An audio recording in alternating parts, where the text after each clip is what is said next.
भी इस प्रकार का अंतर्राष्ट्रीय गीता महोत्सव का सिलसिला प्रारंभ करने का कार्य किया है और उनके इस कार्य की जितनी भी सराहना की जाए वो अपने में कम है। यह सच्चाई है कि गीता का संदेश केवल भारत देश की सीमाओं तक ही सीमित नहीं है। विश्व का शायद ही कोई ऐसा देश होगा जहां कुछ न कुछ लोग, बहुत ही छोटा देश होगा तो 2-4 लोग ही ऐसे होंगे कि गीता ने उनके जीवन को प्रभावित किया है।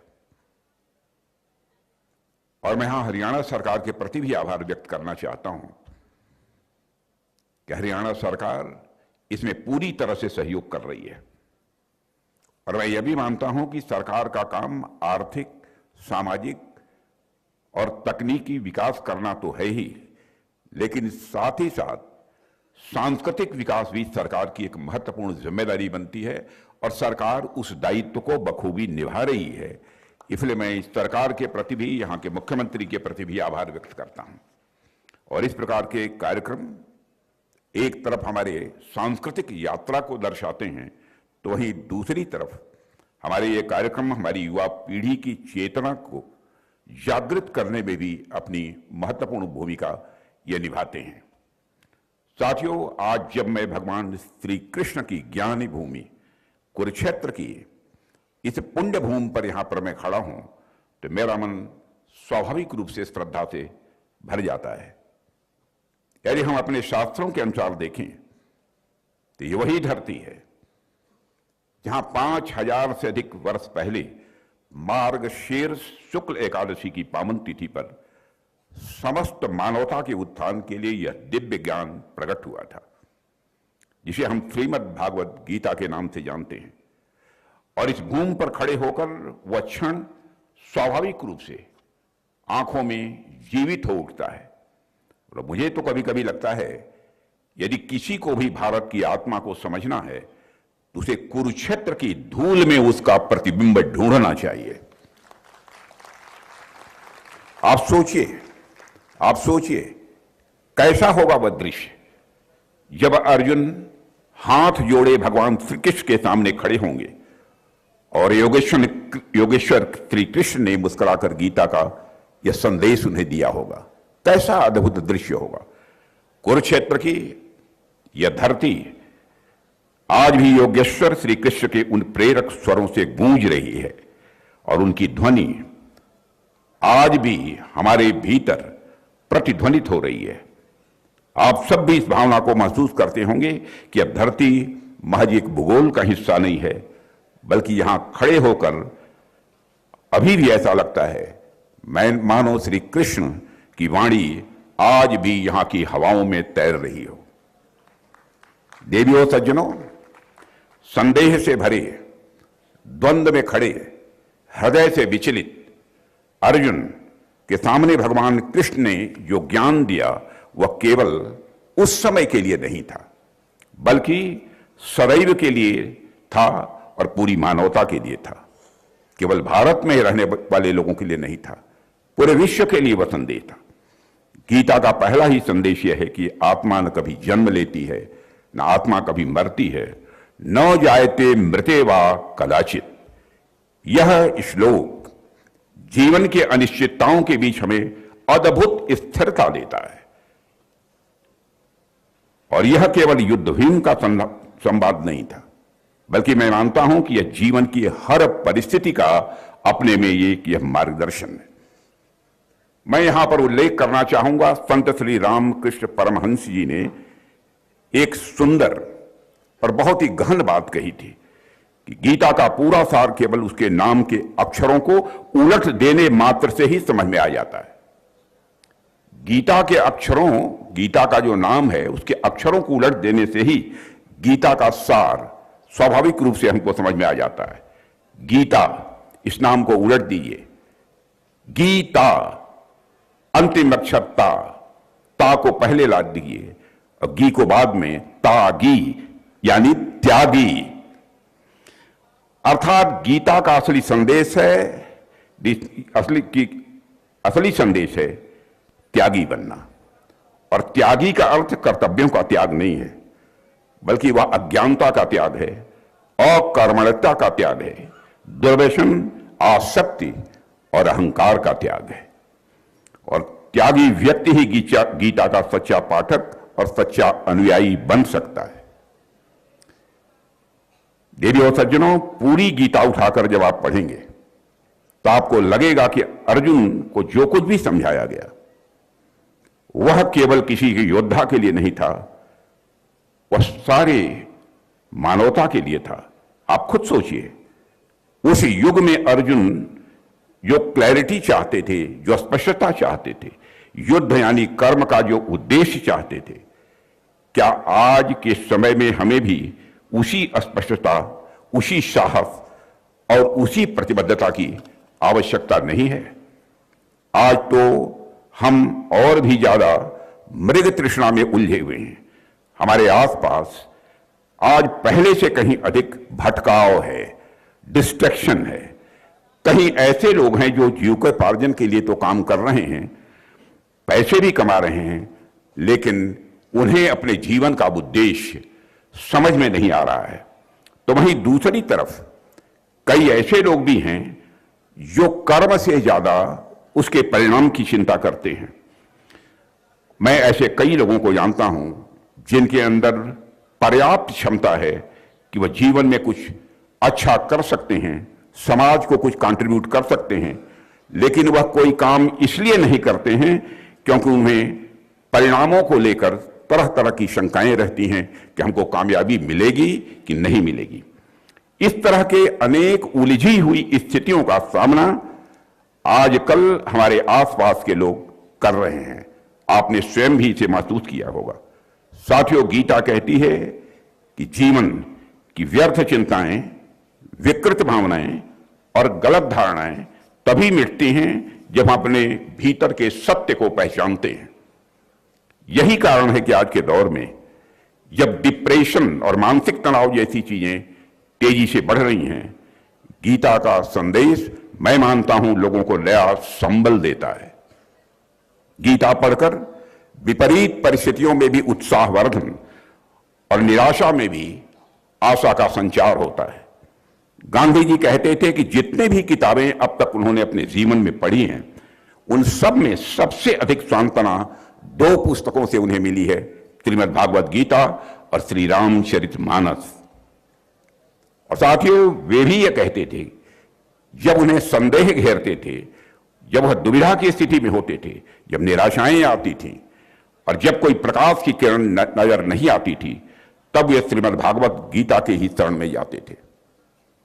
इससे वे तुरंत सांत्वना पाते थे, उनके मन की शंकाओं का समाधान होता था।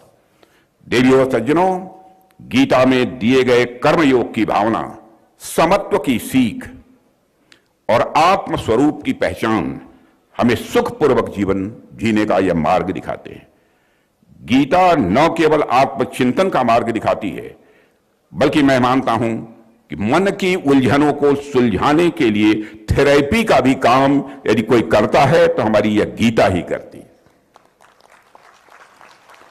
साथियों, जब जब हम जीवन में उलझते हैं, यह गीता हमें दिशा देती है, दिशा दिखाती है। और अगर यह हम माने कि जीवन केवल एक बार मिलता है तो उसकी कीमत केवल हमारी उपलब्धियों से तय होती है, लेकिन जब हम जीवन को कई जन्मों की यात्रा मानते हैं तो सबसे महत्वपूर्ण हो जाती है प्रज्ञा, जिसे अंग्रेजी में विजडम कहते हैं। और हम इस बात को महत्व देते हैं कि हमारी समझ कैसे विकसित हो, हमारी समझ कैसे व्यापक हो। यह समझ की दुनिया क्यों है, हम यहां क्यों हैं, और बार बार इस जीवन चक्र से गुजरने का मतलब क्या है, उसका अर्थ क्या है। जब यह समझ विकसित हो जाती है तब हम दूसरों पर नियंत्रण करने का प्रयास छोड़ देते हैं और मुक्त हो जाते हैं। हम संसार में फंसते नहीं हैं। साथियों, इसलिए मैं तो मानता हूं कि यह गीता महोत्सव एक सामान्य आयोजन भर नहीं है, बल्कि हमें यह याद दिलाता है कि हमारा कर्तव्य क्या है। अर्जुन इसलिए उठ खड़े हुए क्योंकि उन्हें कर्तव्य का बोध हुआ। कर्तव्य का बोध ही गीता का सबसे बड़ा योगदान मैं मानता हूं। और हम सभी को अपने अपने क्षेत्र में अनेक चुनौतियों का सामना करना पड़ता है। आप स्वयं महसूस करते होंगे, कई बार हमको यह लगता है कि रास्ता तो बहुत ही दुर्गम है, रास्ता तो बहुत ही कठिन है, परिस्थितियां बहुत उलझी हुई हैं। लेकिन गीता कहती है कर्मण्येवाधिकारस्तु मा फलेषु कदाचन, कर्म करते चले जाओ, फल की चिंता मत करो। आपका अधिकार केवल कर्म पर है, फल पर नहीं है। और यह पंक्ति जीवन को सरलता देने के साथ साथ हृदय और मस्तिष्क दोनों को डिसिप्लिन भी देती है। इसलिए मैं अक्सर कहता हूं, गीता महज एक ग्रंथ भर नहीं है, यह भारतीय प्रबंधन या इंडियन मैनेजमेंट का सबसे पुराना और सबसे प्रभावी यह मॉडल है। लीडरशिप को लेकर मैं बच्चों से भी कहना चाहता हूं, लीडरशिप को लेकर भी किसी समस्या के समाधान तक हर जगह गीता का ज्ञान वास्तविक मदद करता है। जिस बात को आज दुनिया इतना प्रचारित करती है, वह बात श्री कृष्ण ने 5000 वर्ष पहले बतला दी थी कि मनुष्य का व्यवहार उसके विचारों से बनता है और विचारों का शुद्धिकरण भक्ति और योग से होता है। और विचारों का शुद्धिकरण छोटे मन के व्यक्ति के अंदर नहीं हो सकता है। जिसका मन जितना ही बड़ा होगा उतना ही सुख की प्राप्ति करेगा, उतने ही आनंद की प्राप्ति करेगा। और एक समय आता है कि मन इतना बड़ा हो जाता है, आनंद को प्राप्त कर लेता है, तो मनुष्य जीवन में परमानंद की प्राप्ति करता है। यहां पर सारे स्टूडेंट्स बैठे हैं, इसलिए मेरा शिक्षक भी जागृत होता है। इसलिए मैं एक मैथमेटिकल इक्वेशन उनको बतलाना चाहता हूं। Let us consider that your मन इज ए सर्किल। थोड़ी देर के लिए मान लो कि आपका मन एक सर्किल है, और मैं क्या कह रहा हूं, छोटे मन से काम नहीं करना चाहिए, बड़े मन से काम करना चाहिए। छोटे मन से कोई बड़ा नहीं हो सकता, टूटे मन से कोई खड़ा नहीं हो सकता। इसे बराबर बड़े मन का होना चाहिए।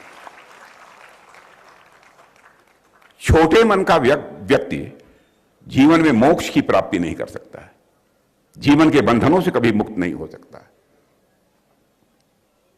जैसे मान लो आपका मन यह सर्किल है, एक वृत्त है, और मैं कह रहा हूं कि जितना ही मन बड़ा करते चले जाओगे उसी अनुपात में तुम्हारे सुख आनंद की मात्रा बढ़ती चली जाएगी। और एक समय ऐसा आएगा जीवन में जब तुम्हें परमानंद की प्राप्ति होगी।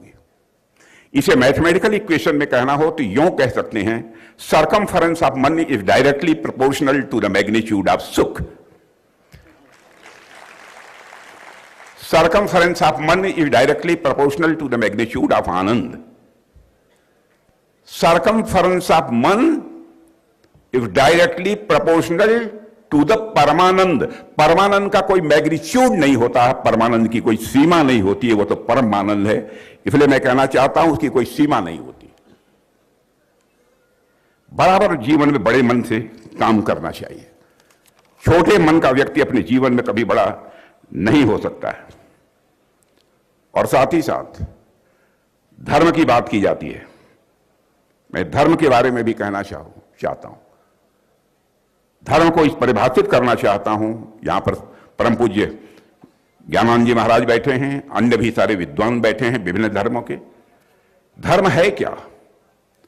अखिल ब्रह्मांड का जड़ हो अथवा चेतन हो, जो विधि व्यवस्था नियम पर नियम इस अखिल ब्रह्मांड के जड़ अथवा चेतन के अस्तित्व की सुरक्षा की गारंटी देते हैं, उसी नियम पर नियम को ही हम धर्म कहते हैं। एक स्टेप और आगे बढ़िए, इस अखिल ब्रह्मांड के जड़ अथवा चेतन के अस्तित्व की सुरक्षा के साथ साथ उसके परिपालन की गारंटी जो विधि विधान नियम पर नियम देते हैं, उसी विधि विधान नियम पर नियम को ही हम धर्म कहते हैं।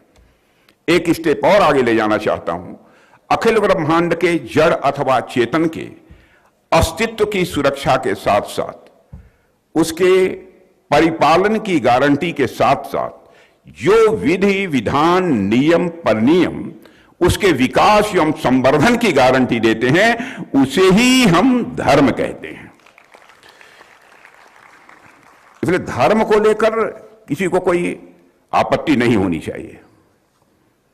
और साथियों, मैं कह सकता हूं कि मैं अक्सर कहता हूं कि गीता महज एक ग्रंथ भर नहीं है, यह भारतीय मैनेजमेंट का सबसे पुराना और सबसे प्रभावी मॉडल है। लीडरशिप को लेकर, नेतृत्व यदि आप जीवन में करना चाहते हो तो उस लीडरशिप को लेकर भी किसी समस्या का समाधान यदि खोजना है तो गीता का ज्ञान ही वह समाधान दे सकता है।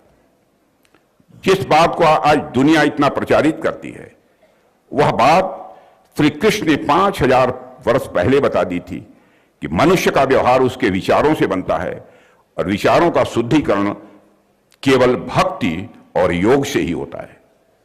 इसलिए आज दुनिया में गीता की स्वीकृति भी बढ़ती जा रही है। आज दुनिया के अनेक विश्वविद्यालयों में गीता पर पाठ्यक्रम पढ़ाए जा रहे हैं और यह भी अद्भुत है, गीता केवल एक आध्यात्मिक या धार्मिक ग्रंथ नहीं है, बल्कि मैं कहता हूं यह एक यूनिवर्सल लाइफ गाइड है, शाश्वत यह मार्गदर्शक बन चुकी है हमारी श्रीमद् भागवत गीता। और अगर हम देखें तो दुनिया के अनेक बड़े विश्वविद्यालय में आज श्रीमद् भागवत गीता पर रिसर्च हो रहा है। यह कोई साधारण बात नहीं है, यह प्रमाण है कि गीता का ज्ञान केवल भारत के लिए नहीं है, पूरे विश्व के लिए है, पूरी मानवता के लिए है। कई विद्वान कहते हैं कि गीता ने उनको लीडरशिप, बैलेंस और डिसीजन मेकिंग में क्लैरिटी दी है, यानी नेतृत्व, संतुलन और निर्णय लेने की क्षमता में स्पष्टता दी है। यही कारण है कि आज Gita management, psychology, ethics, law और हर क्षेत्र में पढ़ी जाती है और समझी जाती है। और यह इसलिए संभव हुआ है क्योंकि यह ग्रंथ मानव जीवन को सबसे सरल और प्रभावी ढंग से समझता है। साथियों, दुनिया के तमाम विचारक और बड़े लोगों ने, जैसे आइंस्टीन, थोरो, टी.एस. इलियट, एल्डस हक्सल, इन सबको गीता पढ़कर लगा कि यह मानव विकास का एक यूनिवर्सल मैनुअल है, यानी यह मानव विकास का एक शाश्वत मार्गदर्शक है। साथियों, हमारे लिए गर्व की बात है कि हमने इस ज्ञान को हजारों वर्षों तक सुरक्षित रखा है। यह हम भारतवासियों के लिए बहुत ही सौभाग्य का विषय है और गौरव का विषय है। पीढ़ी दर पीढ़ी हमने इसको पहुंचाया है और आज यह दुनिया के लिए एक प्रेरणा बन चुका है। अंतरिक्ष यात्री सुनीता विलियम्स भी जब स्पेस में जाती हैं तो गीता हाथ में लेकर जाती हैं। इससे बढ़कर गौरव की बात और क्या हो सकती है। साथियों, गीता हमें यह भी सिखाती है कि शक्ति और शांति, गीता हमें यह भी सिखाती है कि शक्ति और शांति दोनों एक दूसरे के विरोधी नहीं है। आज भारत विश्व में शांति का संदेश देता है तो पूरी दुनिया भारत को शांति का प्रतीक मानती है, परंतु वास्तविकता यह है शांति तभी टिकती है जब उसके पीछे आत्मविश्वास और बल का सहारा हो। बिना आत्मविश्वास और बल के सहारे शांति टिक नहीं सकती। श्री कृष्ण ने भी अर्जुन को यही सिखाया था कि जो व्यक्ति धर्म संगत मार्ग पर चलता है वह कभी भयभीत नहीं होता है। साथियों, पहलगाम का वह विभत्स क्षण आज भी राष्ट्रीय स्मृति को विचलित करता है। जब हमारे पहलगाम के वहां पर पर्यटन के लिए गए निर्दोष यात्रियों को धर्म पूछकर मारा गया था। कितना क्रूर और अमानवीय संदेश उन आतंकवादियों ने दिया था। वह घटना मैं मानता हूं कि भारत की शांति प्रियता को ही चुनौती नहीं थी दे रही थी। आतंकवादी और उनके सरपरस्त यह मान बैठे थे कि भारत की शालीनता उसकी कमजोरी है, लेकिन वे भूल गए कि भारत गीता का देश है जहां करुणा भी है और युद्ध भूमि में धर्म की रक्षा की प्रेरणा भी है। साथियों, हमने गीता के संदेश को याद किया कि अगर शांति के तप को, यदि शांति के तप को जीवित रखना है तो उसके भीतर शक्ति का ताप अनिवार्य है। यदि शांति के तप को जीवित रखना है तो उसके भीतर शक्ति का ताप अनिवार्य है। यदि निर्दोषों की रक्षा करनी है तो बलिदान देने का साहस भी उतना ही आवश्यक है। जो लोग हमारी सहिष्णुता को कमजोरी समझ बैठे थे, उन्हें ऑपरेशन सिंदूर के माध्यम से भारत ने ऐसा जवाब दिया जिसे आज तक वह भूल नहीं पाए हैं। साथियों, हमने दुनिया को दिखाया भारत लड़ाई नहीं चाहता है, लेकिन यदि मजबूर किया गया तो भारत लड़ाई से भागता भी नहीं है और माकूल जवाब भी भारत देता है। साथियों, ऑपरेशन सिंदूर को मैं मानता हूं केवल एक सैन्य कार्रवाई नहीं थी, बल्कि वह भारत की आत्म प्रतिबद्धता, आत्मसम्मान और आत्मविश्वास की उद्घोषणा थी। भगवान श्री कृष्ण ने भी पांडवों को यही समझाया था कि युद्ध बदले की भावना या महत्वाकांक्षा के लिए नहीं, बल्कि धर्मपूर्ण शासन की स्थापना के लिए लड़ा जाना चाहिए। स्वधर्म, स्वदेश की रक्षा के लिए लड़ा जा सकता है। ऑपरेशन सिंदूर के दौरान हमने भगवान कृष्ण के संदेश का ही पालन किया है, मैं देवियों सज्जनों आपको बतलाना चाहता हूं। और इस ऑपरेशन ने पूरे विश्व को यह संदेश दे दिया कि भारत आतंकवाद के विरुद्ध न तो मौन रहेगा, न ही किसी भी सूरत में भारत कमजोर पड़ेगा।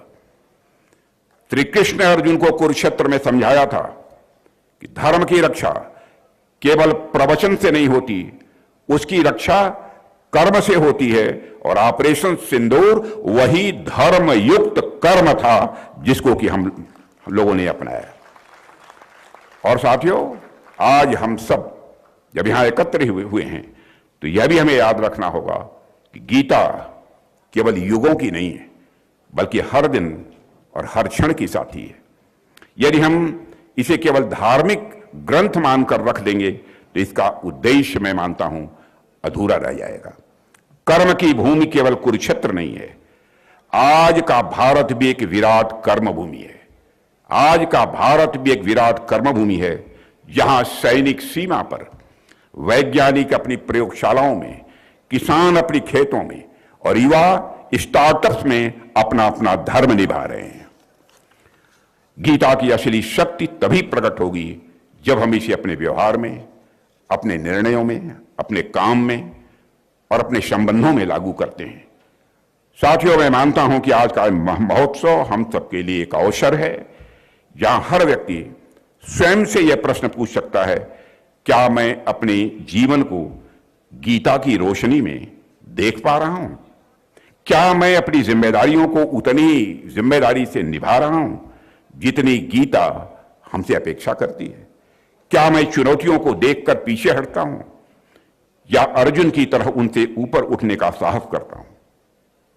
जब हम खुद से यह प्रश्न पूछेंगे तभी गीता उन प्रश्नों का समाधान बनकर स्वाभाविक रूप से हमारे सामने आएगी।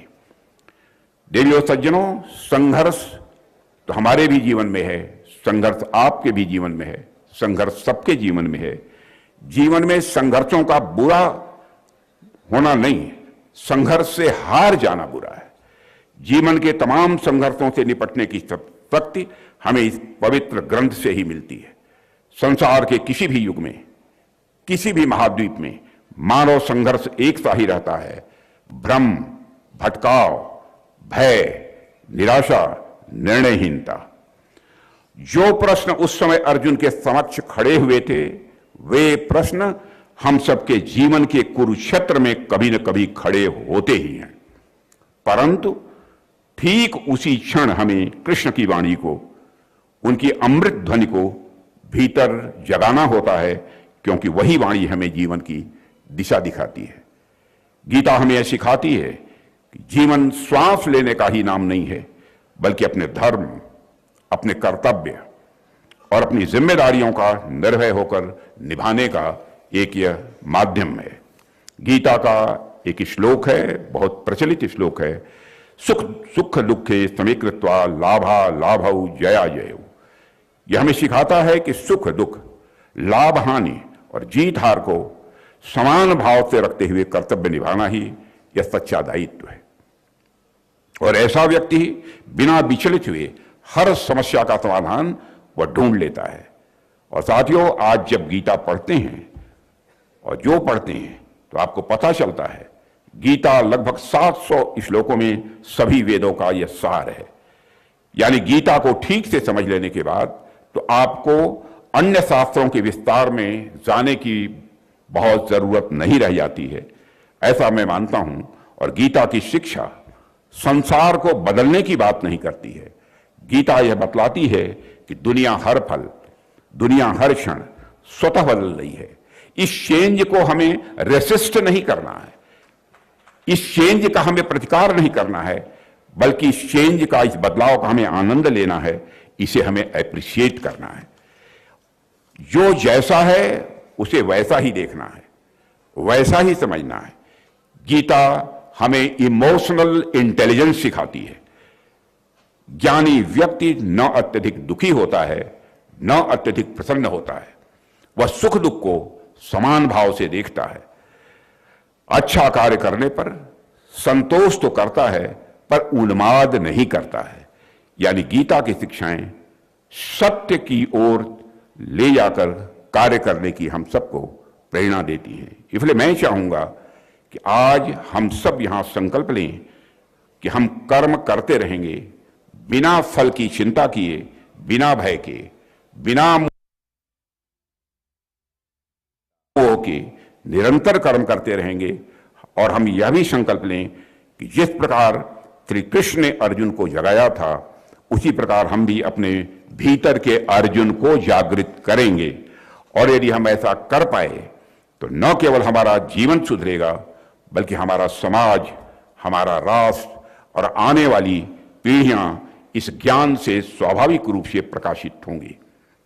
साथियों, गीता की महानता और उसमें निहित शाश्वत ज्ञान के बारे में हजारों बातें कही जा सकती हैं, लेकिन मुझे लगता है मुझसे कहीं अधिक धर्माचार्यों, विद्वानों और मनुष्यों द्वारा जो व्याख्यान इस विषय पर दिया गया अथवा दिया जाएगा, उसे सुनकर हम और अधिक आनंदित होंगे और साथ ही साथ लाभान्वित भी होंगे।